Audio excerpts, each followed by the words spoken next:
Hello everyone, I'm Dr. Ashish Reddy, consultant microsurgical andrologist, Androplus Hospitals, Begumpet, Hyderabad. ఈరోజు మనం common ప్రతి మగవాళ్ళలో ఉండే commonest డౌట్స్ని clear చేస్తున్నాము.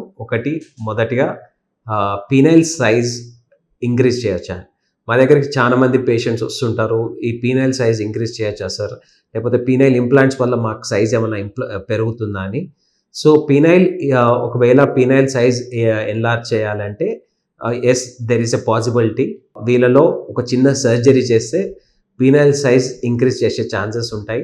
కానీ it's a very complicated surgery and దీనివల్ల లెంత్లో పెద్దగా మార్పు ఏం రాదు. మ్యాక్సిమం 1-2 సెంటీమీటర్స్ డిఫరెన్స్ వస్తుంది తప్ప ఒకసారి సర్జరీ చేసిన తర్వాత కంప్లీట్గా ఎన్లార్జ్ అవుతుంది అనేది ఒక రాంగ్ నోషన్ అండి.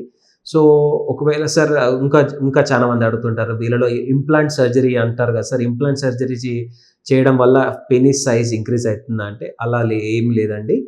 యాక్చువల్లీ ఇంప్లాంట్ పెట్టే రీజన్ వేరా, కాబట్టి ఇంప్లాంట్ పెట్టడానికి మేజర్ కారణం వీళ్ళలో అంగస్తంభన లేకపోయే కండిషన్లో మాత్రమే మేము ఇంప్లాంట్ పెడతాము. ఈ ఇంప్లాంట్ వల్ల సైజ్ పెరగడం ఉండదు, ఇన్ఫ్యాక్ట్ ఒక 1 ఇంచ్ తగ్గుతుంది. ఎందుకంటే ఆపరేషన్ చేసినప్పుడు ఒక 1 ఇంచ్ తగ్గడం కామన్. సో దీని గురించి మీరు వరీ అవ్వద్దు. ఎప్పుడు కూడా సైజ్ ఆఫ్ ది పెనిస్ ఎప్పుడు ఇంపార్టెంట్ కాదు. మీరు సెక్షువల్ యాక్ట్ని ఎంజాయ్ చేస్తున్నారా లేదా అనేదే ఇంపార్టెంట్. వేరేది ఏమి ఆలోచించకండి. ఇట్ డజంట్ మ్యాటర్ ఒక 10 సెంటీమీటర్స్ ఉన్నా 5 సెంటీమీటర్స్ ఉన్నా, at the end of the day మీరు హ్యాపీ అవ్వడం ఇంపార్టెంట్. ఇంకేమైనా మీకు దీంట్లో ఏమైనా డౌట్స్ ఉంటే please come and see me in Androplus Hospitals. Thank you.